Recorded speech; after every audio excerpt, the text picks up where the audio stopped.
हमारे साथ शामिल हो रहे हैं राना सनाउल्लाह खान, वफाकी वज़ीर भी और सीनियर रहनुमा पाकिस्तान मुस्लिम लीग नवाज से। राना साहब बहुत शुक्रिया। जनरल फैज़ का कितना रोल था 9 मई के वाक़यात में? देखें, इस बारे में कोई इन्वेस्टिगेशन या इंक्वायरी तो नहीं हुई। आप वज़ीर दाखिला थे उस वक्त, हाँ। आपके इल्म में क्या चीज़ें हैं?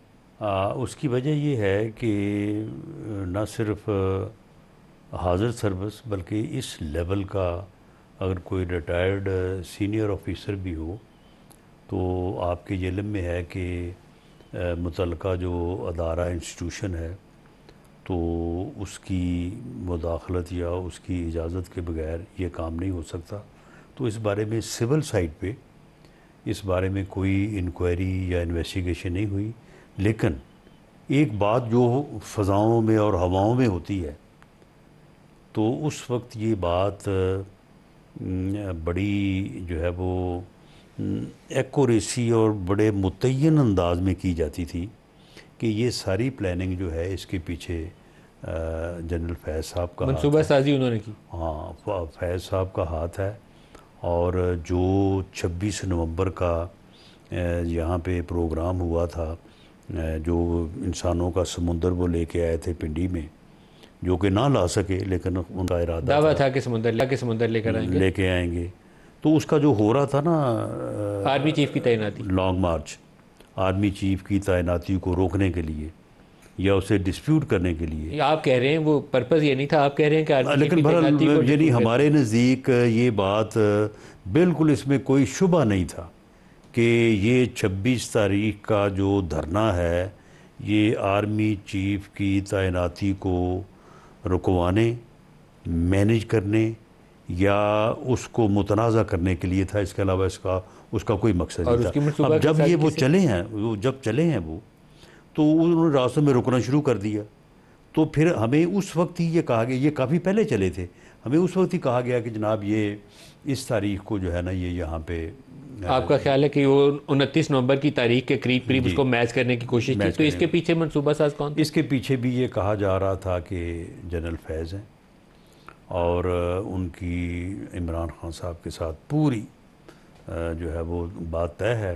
राना साहब, आप उस वक्त कि वो जो है अब आर्मी चीफ बनेंगे तो उनको फिर 3 साल, फिर इनका इलेक्शन, फिर अगले, फिर ये 6-10 का फार्मूला है। उस वक्त ये बात काफ़ी डिस्कस होती है। 10 साल मनसूबा तो यही था ना जी, कि पहले 2 साल जनरल बाजवा ने आपके साथ गुजारे थे, साल इमरान के साथ, 3 साल की एक्सटेंशन हो गई थी तो 4 साल, और 3-3 साल की 2 टर्म फैज़ की तो 10 साल पूरे हो गए। अच्छा, अब इसमें जब 9 मई हुआ तो उसमें ये कहा गया कि प्रोग्राम ये था कि आप जब भी गिरफ्तारी हो या कोई मौका बने, क्योंकि देखें ना, एक आदमी उठ के चैलेंज कर दे रियासत को कि जी खबरदार, अगर मुझे गिरफ़्तार किया तो मैं ईंट से ईंट बजा दूंगा। ये तो कहा जा सकता है गिरफ़्तार किया, मैं एहतजाज करूंगा, मैं बेल में जाऊंगा, मुझे गलत गिरफ़्तार किया गया। लेकिन ये कहना कि स्टेट मुझे गिरफ़्तार ही नहीं कर सकती, और फिर अदालतों के ऊपर हमला, अदालतों को मजबूर कर देना कि अगर किसी अदालत ने बुलाया है तो वहाँ पे 3-4 हज़ार बंदा इकट्ठा करके ले जाना, और उसके बाद अदालत की जो है वो हाज़िरी बाहर जाके गाड़ी में लगनी। इसी तरह से जो है वो ज़मान पाक में।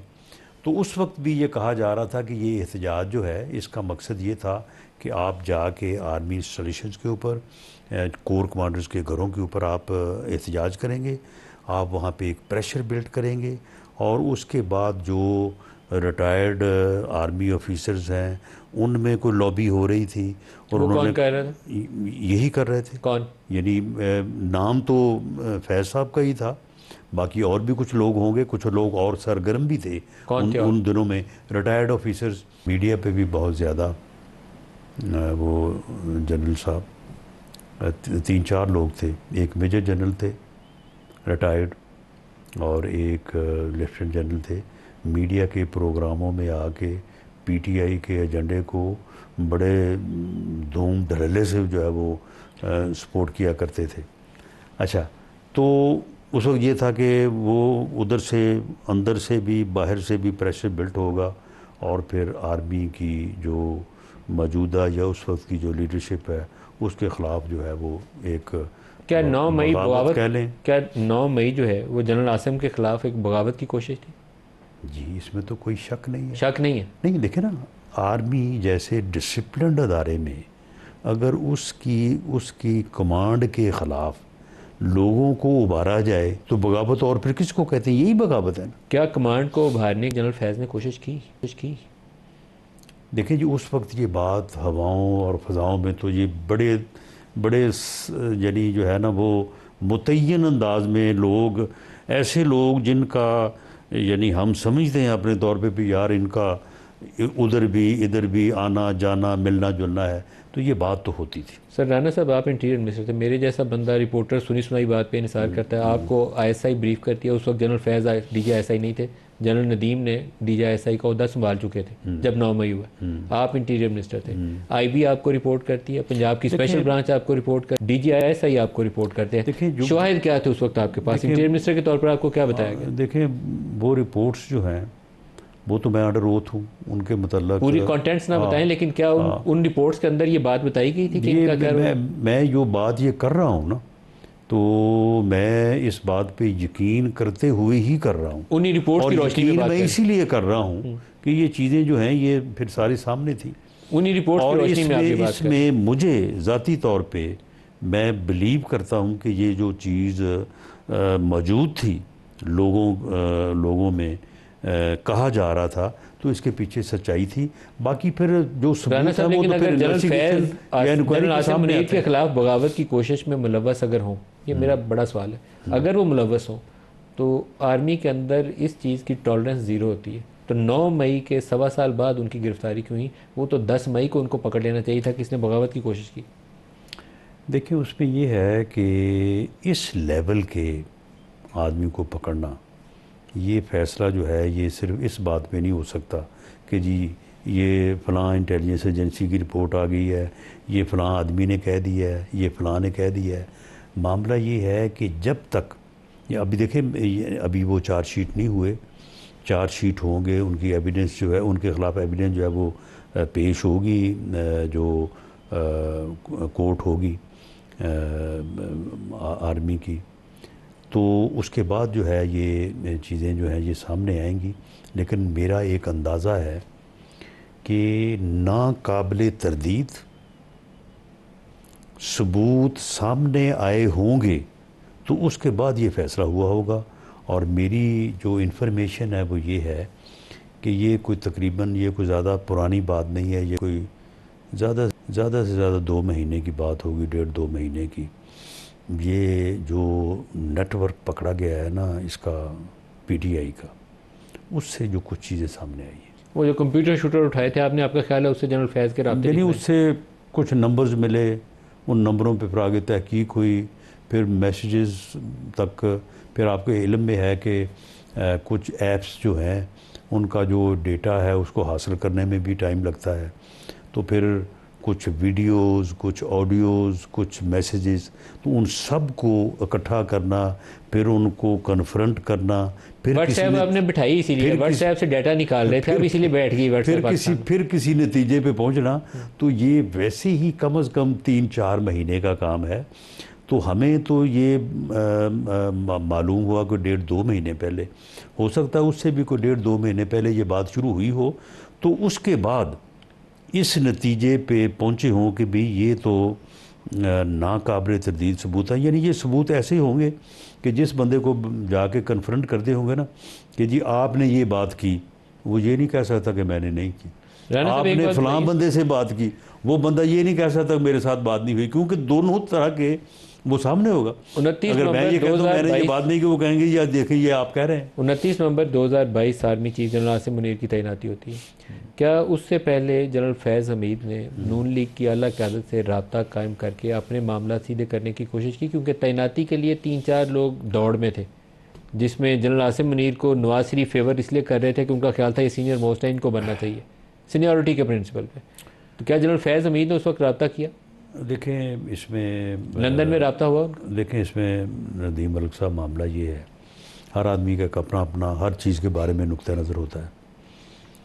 देखें, आर्मी चीफ की तैनाती का जो प्रोसीजर और प्रोसेस है मेरी ये फील और मेरी ये सोच है कि इसे डिस्कस नहीं किया जाना चाहिए। क्यों? ये वो पोजीशन है, ये वो कमांड है जिसके ऊपर लोग अपनी जान दे देते हैं। अगर उनके सामने ये चीज़ें हम डिस्कस करें कि जी फ़लाँ ने फ़लाँ को कहा, फिर फ़लाँ ने फ़लाँ को मिला, फिर फ़लाँ का ससुर था, फ़लाँ का भांजा था, फ़लाँ का भतीजा था, फ़लाँ मैं का। ससुर भांजे वाले सवाल नहीं पूछूंगा आपसे, नहीं, ठीक है? मामला ये जनरल है बाजवा वाले, लेकिन ये मुझे बताएं जनरल मामला फैज़ ने ये क्या है रब्ता करने की मामला कोशिश ये क्यों है कर? कि ये मैं समझता हूँ कि ये जो प्रोसीजर है बड़ा कॉन्स्टिट्यूशन होना चाहिए, बड़ा लीगल होना चाहिए, फेयर इनफ। और इसमें और बड़ा फेयर होना चाहिए, और इसमें अगर कोई ऐसी बात है भी तो उसे डिस्कस नहीं होना मैं बाकी नहीं पूछूंगा, लेकिन जनरल फैज़ क्योंकि इस वक्त इन दी डॉक, वो इस उनके ऊपर इल्ज़ाम ये है अगर 9 मई वाला तो वो आर्मी चीफ के खिलाफ बगावत है। मेरा सवाल ये है कि क्या उन्होंने 29 नवंबर 2022 आर्मी चीफ की तैनाती से पहले खुद रब्ता कायम किया नून लीग की आला क़यादत से, टॉप टियर से? नहीं, इस बारे में मेरे पास कोई इन्फॉर्मेशन नहीं है, और मेरा नहीं ख्याल कि वो किसी को मिले हों। टॉप टियर से मुराद आपकी नवाज शरीफ या शहबाज वज़ीर शरीफ? आज़म या मियाँ Yes, नवाज sir. शरीफ है। मैं पूरे यकीन से कह सकता हूँ कि उनके साथ वो टेलीफोनिक रब्ता या कोई ऐसी नहीं, गुफ्तगू उनके उनकी साथ नहीं वो हुई? नहीं मिले। उसके नीचे को लोगों को मिलते मिलते रहे होंगे, क्योंकि वो दौड़ में तो थे। नीचे वाले तो आपके सारे लोग वो मिलते हैं, कहीं जो मिलते हैं। नाम थे वो भी, वो नामों में भी उनका नाम शामिल था, और वैसे भी वो इस यानी पोजीशन में तो थे, वो चाहते तो थे, वो इंस्पायर तो कर रहे थे।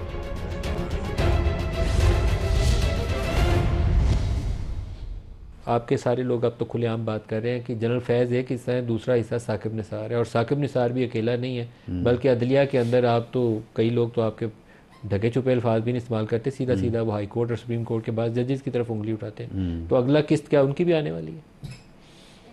देखें जी, मामला ये है कि अगर एक 3 स्टार जनरल को किसी एक्ट की बुनियाद के ऊपर गिरफ़्तार किया जा सकता है, उसका कोर्ट मार्शल हो सकता है, तो उसने जो एक्ट है वो उसने को अकेले तो नहीं ना कर लिया। उसके उस एक्ट में जितने लोग शामिल हैं वो भी उसी जुर्म में शामिल हैं जो उसने किया है, उसमें उन लोगों को प्रोसिक्यूट किया जा सकता राना है। साहब, लेकिन साकिब निसार या कोई भी 4 जज होंगे, उनका सुप्रीम कोर्ट तो चलो अंदर फैसलों के अंदर या हाई कोर्ट के फैसलों के अंदर तो आप डिबेट कर सकते हैं, 9 मई में उनका क्या ताल्लुक होगा? वो पॉलिटिकल इंजीनियरिंग में तो उनका रोल भी ऐसा आप नहीं कह सकते ना। बाज़ फैसले आप कह सकते हैं, जैसे नवाज शरीफ की डिस्क्वालिफिकेशन है, बड़ा कंट्रोवर्शियल डिसीजन है, आप कहेंगे, मैं भी कहूँगा हाँ कंट्रोवर्शियल है। आप कहें वो 190 मिलियन पाउंड वाला केस है, कहेंगे कंट्रोवर्शियल है, मैं कहूँगा कंट्रोवर्शियल है, लेकिन 9 मई में जजों का क्या रोल है? बड़ी मुश्किल बात है। देखिए, अब तो मामला ये है कि अगर देखिए, ये कोई मेरे पास कोई एविडेंस नहीं है, मैं आपके सवाल के जवाब में ये बात कर रहा हूँ कि अगर उस दौरान जिस दौरान इस एक्टिविटी को किया गया, इसके मतलब तैयारी हुई, फिर इसको एग्जीक्यूशन हुई, फिर उसके बाद आफ्टर इफेक्ट्स, उन दिनों में अगर फैज़ साहब के कोई किसी और से भी डिस्कशन होती रही, कोई और भी मशवरा देता रहा कि नहीं ऐसे नहीं ऐसे कर लो, ये नहीं ये कर लो, जिस तरह से जो फॉर्मर चीफ जस्टिस हैं उनके साथ 1-2 ऑडियोज़ लीक हुई थी, तो उनमें एक में वो जो थे हमारे फॉर्मर गवर्नर, आपका ख्याल है मशावरती अमल में वो बात कर रहे थे कि जी सुबह ये फैसला हो जाएगा।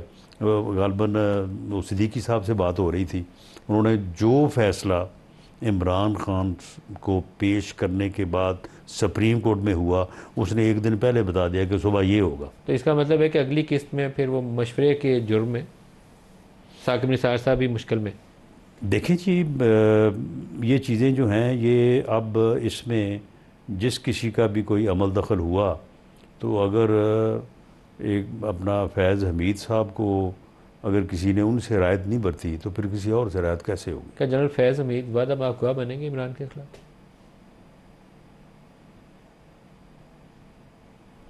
मेरा ख्याल है कि उनके वादा माफ़ गवाह बनने के लिए जो पार्डन है वो उनको नहीं दिया जाएगा, नहीं मिलेगा। नहीं मिलेगा। पार्डन ना मिलने का मतलब यह है कि जनरल फैज़ अब लंबे अरसे के लिए फिर सज़ा के मुंतज़र होंगे। नहीं, देखें ना, उनको अगर वादा माफ गवाह बनाना तो फिर आपको पता ही ना कि कानून क्या है। पार्डन देनी पड़ती है। हाँ, फिर तो पार्डन देनी पार्डन नहीं मिलेगी, मेरा ख्याल नहीं मिलेगी। तो अगर जो इल्ज़ाम है उनके ऊपर अगर वो साबित हो जाए तो उसकी सज़ा आपको पता क्या है, 2 सज़ाएँ और दोनों बड़ी हैं। हाँ बिल्कुल। तो उनमें से एक सज़ा जो है वो सख्त तरीन सज़ा है। देखिए जी, अब इस चीज़ को प्रीएम्प्ट तो हमें नहीं करना चाहिए, लेकिन बहरहाल ये वो सज़ाएँ कानून कहता ही दो है, ज़रूरी नहीं कि दो ही सज़ाएँ। हाँ, सूरत हाल तो ऐसी ही है। इमरान खान का क्या मुस्तकबिल है? देखें, ये मेरी ख्वाहिश नहीं है। मैं तो पिछले यानी 3-4 माह में इस बात का बहुत ज़्यादा जो है वो दाई रहा हूँ कि पॉलिटिकल लीडरशिप को और पॉलिटिकल पार्टीज़ को आपस में बैठ के मामलात को रिज़ॉल्व करना चाहिए, क्योंकि सियासी मामलात और ख़ास तौर पे जमहूरियत में जब तक लीडरशिप आपस में बैठे ना तो मामलात आगे नहीं चलते। और मैं ये कहता रहा हूँ कि मियाँ नवाज शरीफ ने जो 21 अक्टूबर को जो यहाँ पे आके बात की थी कि जी मुल्क जिस बहरान में है, सब सर जोड़ के नहीं बैठेंगे तो ये हल नहीं होगा। इमरान का क्या मुस्तकबिल? तो मैंने तो ये बात कही कि ये होना चाहिए।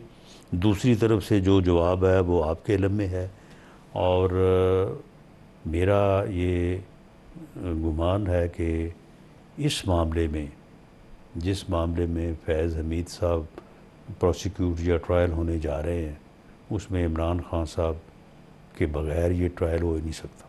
इसका मतलब है कि वो भी मुश्किल में? जी बिल्कुल। राना सनाउल्लाह साहब, वफाकी वज़ीर और सीनियर रहनुमा PMLN, बहुत शुक्रिया आपने हमें ज्वाइन किया। आज के प्रोग्राम से इतना ही, इजाज़त दीजिए। अल्लाह हाफ़िज़।